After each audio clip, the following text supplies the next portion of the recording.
personnel des STV yëpp ak sama mbokki waa Kédougou.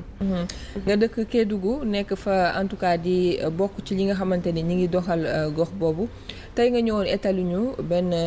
problème boo xamante ni dafa xew foofu. ci wàllum exploitation or beeg yi nga xamante ni dafa am est-ce que mën nga si ñëw nu mu gën a leeree pour ñu mën a xuus ci waxtaan bi. waaw Aïssatou loolu dama ci sawar a tontu ndax umpale woo leen ne à chaque fois ñun dañu am problème au niveau de la région de Kédougou rawatina fi nga xamante ni moom lañ fa la ñuy exploiter or bi di Sabodala. village yu Sabodala bi ba fa duggee Aïssatou sarangoñ day tuuru te doo ko tey par rapport boo comparé village yu Sabodala ak fi nga xamante ne fa la base Sabodala camp Sabodala fi mu nekk boo duggee camp Sabodala tu te crois en Europe maanaam il ne manque absolument de rien du tout. ñu am électricité am ndox am tout ce qu'il faut hein. Tu te crois en Europe. Mais malheureusement Aïssatou nga daw quelques kilomètres rek dugg ci village bu Sabodala bi tu te crois en un gros village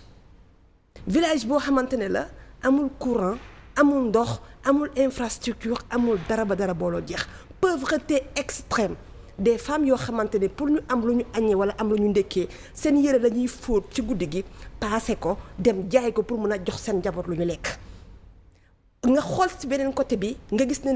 le directeur général de Sabodala se glorifie en disant que 2022 bi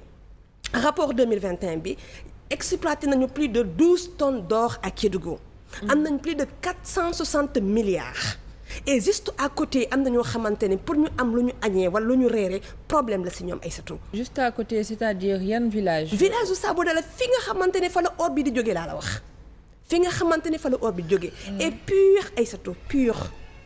ce qui nous fait mal tey jii dañ leen jox sommation pour ñu quitter village boobu ndax dañu constaté que ne village u Sabodala li fa am ci ay or dafa jéggi dayoo ñu indi fa plus de 120 militaires pour demander à la population de quitter le village le plus rapidement possible parce que dañ leen defal benn camp boo xamante ne fa la ñu war a aménager fa la ñu war a dem waa village waa dëkk boobu noonu. benn camp lañ leen defaral.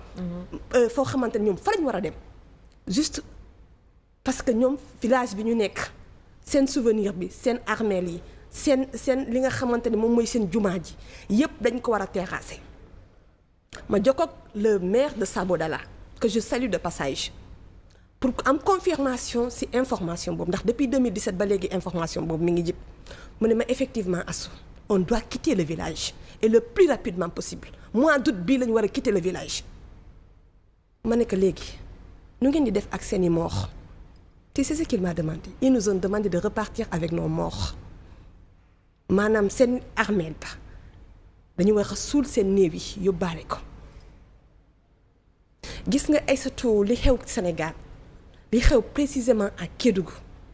buñ ci bàyyiwul xel dina jur loo xamante ni kenn du ko yaakaar Sénégal. d'accord léegi ñu taxaw ci le fait que dañ leen sommé pour ñu quitter les lieux. ci yan conditions lañ leen ko defee depuis quand déjà le première sommation bi am information boobu noonu ñu jot ko ak lan lañ leen tegal peut-être comme mesure d'accompagnement que ni bu ñu jugee foofu ci loolu lañ leen di encadrer seen kii bi. dama dégg le directeur général de EGO ne dañu def estimation maanaam village bi yëpp li fa nekk. yaa ngi dégg ak famille bu nekk li nga investir maanaam sa kër coût bi daal lu muy jar mais imaginez ñoom bu dee si no cadre boobu lañ ko jëlee village boo xamante ne gis nga yow moom si boppam moo ko waxal boppam nee na ay néegu ñax ñoo fa nekk ay néegu ñax ay bâtiment boo xamante ne banco lañ ko defaree donc xam nga ne loolu amul valeur. tu te rends compte léegi yow nga profité si pauvreté population boobu profité cette honnêteté population boobu néew dem ne le tabaxal naa leen ay bâtiment tabaxal naa leen fu ñu nekk te li ma leen tabaxal c'est en béton xaw ma c'est en nangam ak nangam foofu la ñu war a déménager. tu te rends compte maintenant ñooñu seen souvenir moment yi nga xamante moom la ñu def village am koo xamante ne dafa jógee ci dëkk bi ëpp na 10 ans mu amoon fierté dellu ci village am bi nga xamante ne fa la juddoo fa la màggee fa la yaroo dafa yegg ci rek ñu ne dañoo war a déménager dañu war a quitter les lieux dañu war a jóge ci village bi dem ci beneen lieu boo xamante ne xamuñu fa dara am koo xamante ne toolam la yor arbre fruitier bu nekk am ngi fa ay mango dara kase lépp a ngi fa waa Sabodala ñu dem toj dugg ci biir toolam bi dindi benn garab dara kase xool di constater ndax am na or bañ découvrir ne am na or xam nga ñaata lañ ko jox li nga xamante moom lañ duggee pénétrer ci kiyam bi noonu yàq clôture mag yépp 18000 francs lañ ko endommagé. léegi loolu dayu leen de léegi nee nañ kooku noonu dafa war a quitter village boobu.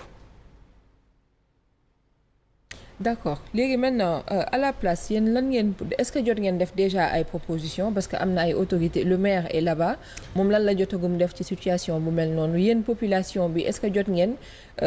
def proposition boo xam ne da ngeen naan tey antuwul moo tax ñeen nekk ci situation bi. gis nga institut dañ nekk en face ci état boo xamante ne joxul benn gëdd waa Kédougou dañu nekk en face gouvernement boo xamante ne faalewuñu waa Kédougou parce que je dis bien. Le président de la République fan yii passé ba ma le président des artisans waa Kassek le président waa Tabatab bañ ma oowee téléphone gis sama benn vidéo bi circulé may revendiquer ne que il est hors de question que oru Kédougou di jóge Sénégal di dem bitim réew sans que waa Sénégal gis seen bopp l'association des bijoutiers yi gis seen bopp artisanat yi gis seen bopp dañ ma contacter et pourtant le président de la République daf leen recevoir. ba muy recevoir xam nga lu président de la République wax ne chaque année lu mot 5 ba 6 tonnes d'or day quitter Sénégal di dem dëkk boo xamante ne xamuñu fu mu jëm xamuñu nuñ koy jaayee en tant que président de la République léegi c'est que moom en tant que le chef d'État moom moo xamul fu ñu yóbbu or bi moom moo xamul nu ñuy jaayee or bi. loolu kañ la wax fan yi passé ba muy jàkkaarloog artisan yi ba mu leen di recevoir. mais tu te rends compte c'est que ñoom autorités yi mag yi ñoom ñoo xamul fu or bi di jëm. ñun waa Kédougou ñun ñi nga xamante ne ñun ñooy impétir ñun ñi nga xamante ne mercure bi tout ce qui est toxique ñun lay dal ñun waa Kédougou ñun ñu fa nekk. te ñoom mënuñu comprendre ñun souffrance bi ñuy dund mënuñu comprendre nombre de sociétés minières yi nekk biir Kédougou malgré ça les jeunes de Kédougou les diplômés de Kédougou n'arrivent pas à trouver un emploi n'arrivent pas à trouver un job digne de son nom. Aïssatou li am Kédougou buñ ci waxut waa Sénégal buñ ñu wàlluwut jeunesse bi dinañ jël suñu responsabilité. mais ñaata à peu près si xayma nombre de personnes yi impacté ci tey problème bi ngay wax boo ko doon xayma ñaata wala boog nombre de population en tout cas ci seen dëkkuwaay tey est-ce que am nga xayma bi si ñi féetee foofu. mais c'est des centaines de mille de personnes. des centaines de personnes des centaines. des centaines de personnes. ok mais imaginez Aïssatou lu toll ne benn village Sabodala ñaata société minière lañu am 47 sociétés minières Aïssatou société minière bi nekk fi nga implanté wu ñaata nit ñoo fa dëkk Aïssatou problème pauvreté bi laa lay wax. pauvreté extrême bi am Kédougou laa lay wax. surtout fi ngay xamante ne fa la ñuy exploiter or bi fa la ñuy ndamoo ne ay milliards mi ngi fay jóge dem au niveau international.